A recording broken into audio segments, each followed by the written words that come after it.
எனக்கு பகுதி பணம் செலுத்தி வந்தார்கள். இந்த திருப்பியோ நான் கேட்கிறேன். எனக்கு தோற்றத்தை கெதியானது ஏற்பட்டிருக்காது. எல்லோரும் பாண்டவர் எப்படி பாண்டவருக்கு கொடுத்து நீயும் நல்லதாக சில நாள் வாழலாம். பாண்டவர் வாழ்வார்கள்.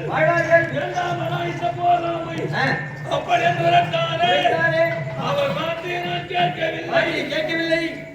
என் செங்கோல் போய்விட்டது. என் சிம்மாதமும் போய்விட்டது. என் நகரக் கொடி போய்விட்டது. நான் யாரை நினைக்கிறேன்?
மூன்று முகமுள்ள பானம் அது சிவபெருமங்கலத்திலே மூன்று முகமுள்ள பானை கொண்டு வந்து அந்த பானத்தை மாமன் மீது ஏவி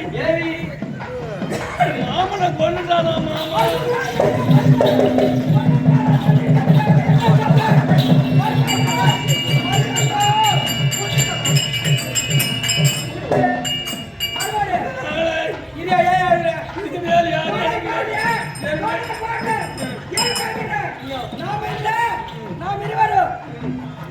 எனக்கு வெற்றியை தேடி கொடுக்கிறானா?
பக்கத்துல யாரு மாமா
நீ எப்ப வந்து சேர போற அப்படி என்று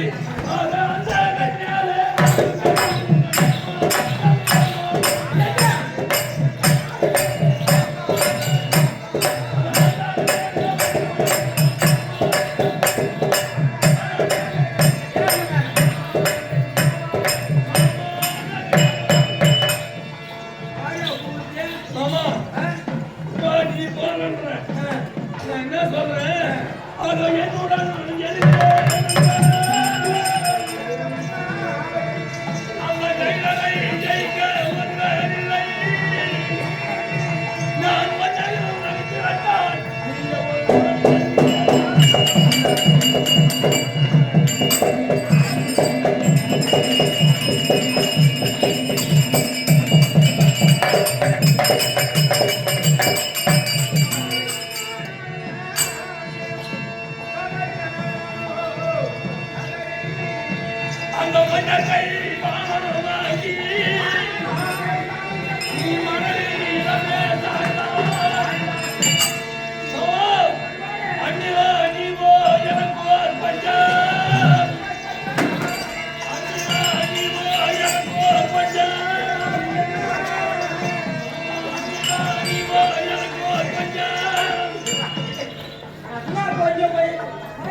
எனக்கு தெரியும் மாமா ஒருவேளை மாமா அங்கே சென்று எதிராளி தப்பிக்கின்ற போது தப்பி தவறி பாண்டவருடைய பாலமான தத்து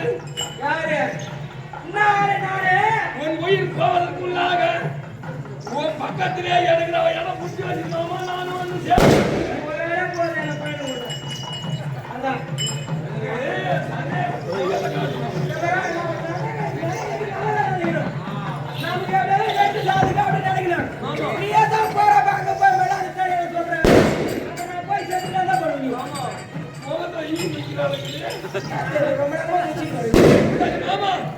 எனக்காக அப்புறமாக விஜயாத்திர பூமி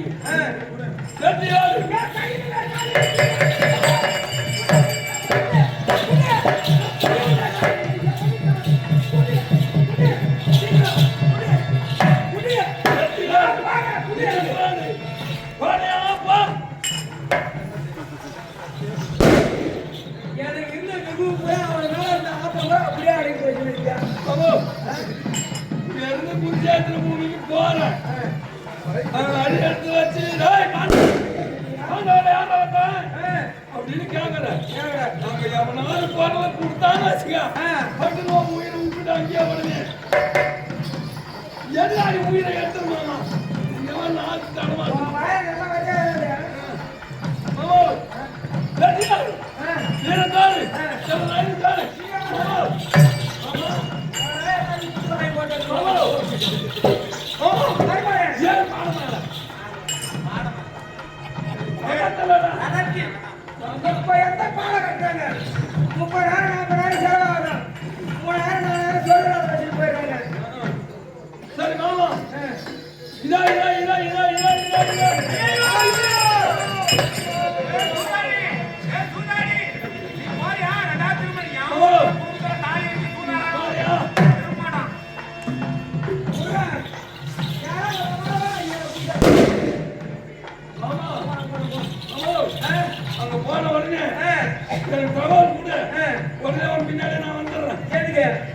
கொஞ்சம் பாக்கிறதுக்குயா பாக்கிறதுக்கு அப்படி தெரிஞ்சுட்டா பட்டக்கால் தானே அங்க வந்து இதெல்லாம் கொடுக்கணும் ஒரு நாளைக்கு கூட்டிட்டு போறதாம் தாடா ஐயா நான் போறேன்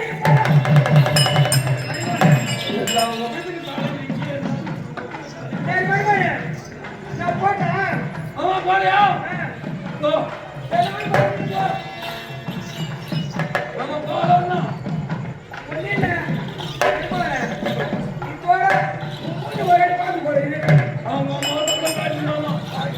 இதான எப்ப பார்க்க போன இந்த முகத்தை தானே எப்ப பார்க்க போன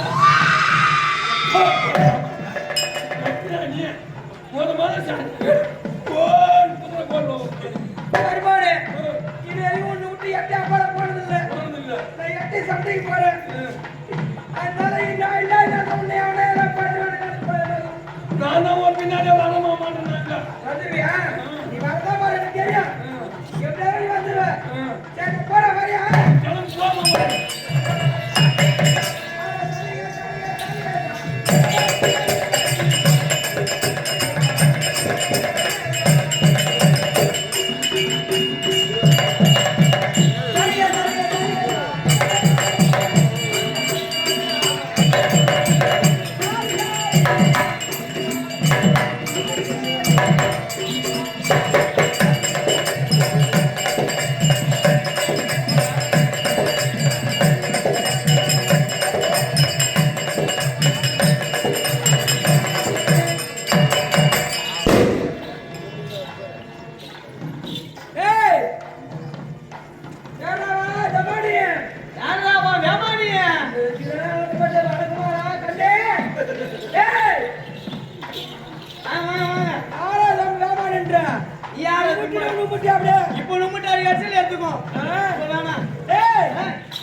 அவரை அடுத்து 104 தமிழ்நாடு தமிழ்நாடுகளுக்கும் மூத்தவர்களுடைய நாமதேவோ சகுனி என்றும் இளைய தம்பி துருதுகி 104 நண்பர்கள் சிறு சிறப்பு வந்தோம் அக்காவாரியான காந்தாரியை இது இருக்கக்கூடிய பாரிய வட்டத்தில் தமிழ்நாடு அச்சாவரி வட்டத்தில் பிறந்த திருநாட்டிற்காக வேண்டி மனமுடித்து கொடுத்தாங்க. மனமுடித்து கொடுத்து யாதொரு குறித்து சிறு சிறப்போடு அவரை முன்னேற்றம் செய்துவிட்டு 106 குழந்தைகளை பெற்றெடுத்தாள். உங்கள் பேர் ஒரே ஒரு பெண்ணு துச்சனை சொல்கிற ஒரே ஒரு பெண். சிறு சிறப்போடு வந்தார்கள். ஒரு நாள் தினத்திலேயே என் அக்கா மாமா குழந்தைகளை பார்த்தாங்க என்று அந்த பிள்ளைங்க ஒரு தனி குடும்ப பிள்ளைகளா இருக்காங்க. என் தலைவராக இருக்கும்படியாக அத்திராபுரம் சென்றோம். செல்ல வழியிலேயே ஆமா துரியோதனன் வேட்டையாட வருகின்றார். வேட்டையாட வந்தவன் இந்த கால வழியா ராவணன் போறேன் அப்பதான் காலம் எல்லாம் செல்லுது. செல்லும் பொழுது ஆமா அப்படின்னு கேட்கவும் மறுபடி உங்களையும் எக்காவளம்படியான காந்தாரியும் மாமாவளமான திருவாசி பையனை பார்த்து சில நாள் அப்படின்னு வந்தது நல்லதுதான். நீங்கள் அரண்மனை செல்லுங்கள், நான் வேட்டையாடி வருகின்றேன் என்று தெரிவித்தார்கள். மறுபடியே இது நீங்கள் இல்லாத அரண்மனை சென்றால் பொழுது போகாது. உங்களை இடத்திலேயே இருக்க முடியாத கொஞ்ச நேரம் வேட்டையாடிட்டு அதுக்கப்புறம் போகலாம் சொல்லிட்டு போய்கிட்டே இருந்தோம். போகும்போது வருமானம் விடைவாளை வைத்து வச்சிருக்கார். அந்த நேரத்திலேயே அவர் தமிழ்நாட்டை அனுப்புகின்றார். அந்த நேரத்தில் நான் என்ன செய்வேன், மறுபடி நீ தமிழ்நாடு வேண்டாம், நம்முடைய இளையமாமா இருக்கானே திரும்பி அவனை அழைப்பு ஓடி போய் எடுத்து வந்துடும் அப்படின்னு சொன்னதான். தம்பியாவோட திரும்பியான அரண்மனைக்கு போலாம். அரண்மனை எடுத்துட்டு வரோம். வரும்பொழுது ஒரு பெருத்த ஆலமரம். சென்ற வழி ஆமா, பெருத்த ஆலமரம். அவன் துண்டுக்கால் நுழைவில் பட்டு சாய்ந்தது. அவன் காலோட நுழைவில் பட்டு சாய்ந்தது. சாய்ந்த உடனேயே இதெல்லாம் கடந்து வந்துட்டான் என் தம்பி. எங்க வீட்டு சொல்றேன் வந்து வேட்டையாடி விட்டு வீட்டு மறுநாள் போறோம். போகும்பொழுது வருமானம் தெரிவிக்கின்றான். ஆமா, நாங்கள் வரும்பொழுது இந்த ஆலமரம் சித்தர்கட்ட ஆலமரம் நிலையாக நின்று கொண்டிருந்தது. காற்றும் அடிக்கவில்லை, மழையும் படியவில்லை, சூறாவளியும் இல்லை. இந்த ஆலமரம் எப்படி சார்ந்திருக்கும் அப்படி என்று மருமகன் யோசிக்கின்றான். அந்த நேரத்திலேயே என் தம்பியாளர் திரும்பி அமைதியாக இருக்கக்கூடாதா? இந்த ஆலமரம் சார்ந்த காரணம் இது என்னால் தான் அப்படின்னு சொன்னாங்க. சொன்ன உடனேயே என்ன தெரிவித்தார், இருக்கும்படியான நினைக்கிறான். ஒரு நம்ம சிறிய மாமுடைய கால் விரல் பட்டு இவ்வளவு பெரிய 1000 விடுதலை அடங்கிய ஆலமரமே சாய்ந்திருக்கிறது என்றால் இவர்களுக்கும் நமக்கும் எப்போதாவது ஒரு காலத்திலேயே விகடபுரம் ஏற்பட்டு சண்டை சத்திரம் என்று வந்தால் இவர் ஒருவரே நம்ம 100 பேரை மடிச்சிருவாரு. ஆமா, இதை போன்று 104 பேரும் மடமரத்தில் இருக்காங்களே, இவர்கள் நம்மளை மடித்து விடார்கள் என்று மனதை எண்ணி என்ன செய்தார்கள், தந்திரமாக மாயிட்டு போறான். ஒரு காராகார சிலை வண்டி ஏற்படுத்தினார். பாதாள சிலை ஏற்படுத்தி, ஆமா நான் புதிதாக ஒரு பாதாள சிலை ஏற்படுத்திருக்கேன். 18 அரசர்களை வென்று அவர்களை கொண்டு வந்து சிறையை அடைப்பதற்காக ஏற்படுத்திருக்கேன். அந்த சிறையை வந்து பாருங்க மாமா, வாங்கிட்டு தந்திரமாக அந்த சிறையை பார்க்கலாம். உள்ள போறேன். ஆமா, அந்த சிறை உள்ள நீங்க 104 பேர் போய் பாருங்க. அப்படியே உள்ள போறேன், வாங்க நம்மள போறோம் கூட்டிட்டு போனவன் எங்களை உள்ளே தாளிட்டு அழைத்து விட்டான். அழைத்துட்டு ஒரு ஒரு நாளைக்கு ஒரு கொண்டாங்க கூழ் கொடுத்தது. இவ்வாறாலே வார்த்தை வளர்த்து வந்தான். பார்த்தேன் ஒருத்தவன் நமக்கு பகையாலே ஏற்பட்டுட்டாங்கன்னா அவன் இடத்திலே ஆயுதம் எடுத்து சண்டை எடுத்து விடுது. பகையாளி குடும்பத்தை உறவாடி கெடுத்து சிறந்த ஒரு உத்தியாகும். அப்படி என்று மனதிலே எண்ணி என்ன செய்து இருக்க முடியாத என் தமிழ்மாலை அனைவரையும் அழைத்தேன். தமிழ்மாலா, உங்களுக்கு கொடுக்க முடியாத அனைத்து கூடையும் என்னிடம் படுங்கள். நான் கொடுத்து விட்டு இந்த அடுத்து அவனை கடிக்கின்றேன் என்று தெரிவிக்கவும் பார்த்தாத தமிழ்மால் அனைவரும் அவர் கொடுக்கடியான கூட கொடுத்தாங்க. அதில் குடித்து வளர்ந்த வயது தான் இது. அதற்கப்புறம் ஆமா, அதுக்கப்புறம் என் இளைய தம்பியா விட முடியாது. அனைவரும் ஒவ்வொருவரும் ஒரு நாள் அண்ணா என் உயிர் போடுது என்றான். அண்ணா என் பசியால் என் உயிர் பிரிகிறது என்பார் ஒருவன். இவ்வாறாக ஒரு நாள் ஒவ்வொரு அப்போதெல்லாம் மனவேதனை அடைந்து மீது பகையானது அதிகமாக அறியது. ஆமா, அப்போது என்ன நினைத்தேன், இருக்க முடியாத என் இளைய தம்பியா அல்லவோ இப்பேற்பட்ட காரண காணி விழுந்தது. இவன் மீது இருந்தால் பையன் தானே. அப்படி இளைய தம்பி இறந்தவனையே அவன் முடியால் எடுத்து காட்சியாக செய்தேன். ஆமா, அன்று என் சொல்வாட்டை கேட்டுதான் அந்த காட்சியானது அந்த அம்மனை எழுத்து கொண்டு அப்பேற்பட்ட சூழ்நிலையில் இந்த பிரியானவன் நாம் உறவாக இருந்து அவனை கெடுக்க வேண்டும் என்று அவனுக்காக தீ என்ன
எப்படி அபத்தமாக அவ்வாறா தூண்டி விட்டு அவர்களை பகை கொள்ள வேண்டும் என்று அவர் முக்கியமான ஒரு ஆள் பிறக்க வேண்டும் தம்முடையால் பிறக்க வேண்டும் என்று அந்த சனிபகவானிடத்திலே வெவ்வேறு ஓடி வந்து உதவி கேட்டாங்க.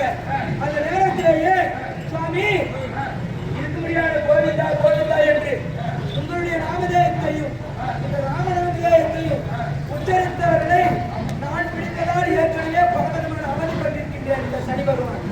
அதனால் வேண்டி நான் அந்த சனி பகவானவர் உங்களுக்கு எதிராக சென்று நான் சென்று பிறக்க மாட்டேன் அப்படி என்று அவர் மறுத்துவிட்டார். உடனே நான் என்ன செய்தேன், அவர் போகும்பொழுது இருந்தேனே பகவானே இருக்கபடியான அந்த சனி பகவானிடத்தை உதவி கேட்பீங்களா, அவருக்கு வாகனமாக இருக்கின்றேன் என்பதற்காக வாகனம் என்னை பார்த்தா உங்களுக்கு ஒரு ஆளா தெரியலையா, என்னிடம் வந்து கேட்க மாட்டீங்களா அப்படி என்று கேட்கவும் சனி பகவானாலே முடியல, உன்னால என்ன முடிய போகுது அப்படி என்று எதிர்ப்பு உரைக்கவும் சுவாமி அந்த சனி பகவான் எதிலிருந்து என்ன பண்ணிட்டு வராரோ அது அனைத்தையும் அருகிலே இருந்து பார்த்து கொண்டிருப்பவன் நான். அவருக்கு உண்டான அனைத்து தன்மையும் எனக்கு உண்டு, அவன் உண்டான எனக்கு உண்டு. நான் சென்று செம்மையாக பிறக்கிறேன் என்று அன்று தெரிவித்து தகுதியாக பிறந்து அவர் பகவானானவர் அவர் பட்சமாக இருந்து அவருக்கு தந்தையாக வந்திருக்காங்க. அவர் இதுவரை நம்ம ஒருமைப்பதற்கு இந்த சூழலை அவளாக அவர் பிறகு என் நல்ல வேலையாக முடிந்து இன்னும் கொஞ்ச நேரத்தில் இன்னும் கொஞ்ச நேரத்தில் நான் கிளம்பத்தான் போறேன். நீங்க போதும் போறீங்க. ஆமா போதும் நான் பார்க்க போறேன். இது இந்த சனிபாகத்தை பார்க்க வேண்டாம், நான் சனியாக வந்திருக்கேன் சரிங்களா. இது மரக்கட்டை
அடிச்சு அந்த மோனத்தை அடிச்சு அவன் என்ன பாடல ஏற்றுவான்.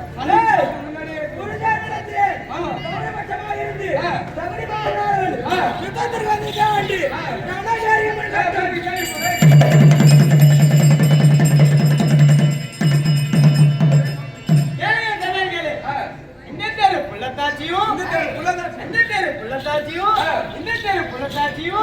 பாலாடி வந்து சொட்டு மருந்து போட்டு போனா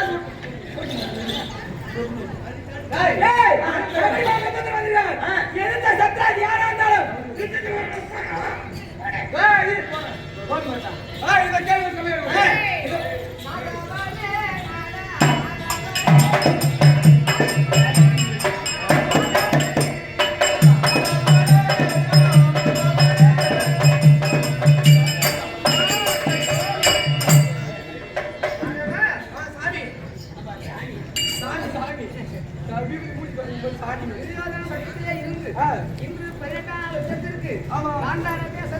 சகுனி வந்திருக்கின்றார். சண்டைக்கு வந்திருக்காரு. சகுனியை கொல்வேன் அப்படி என்று ஆ. சகாதேவன் சபதம் செய்திருக்கிறார். சபதம் செய்தார். ஆகையால் ஆ. இளையவர் சகாதேவனை ஆ. நான் அடித்தேன் என்று நினைத்துள்ளார். இதை கேள்வி சபையோர்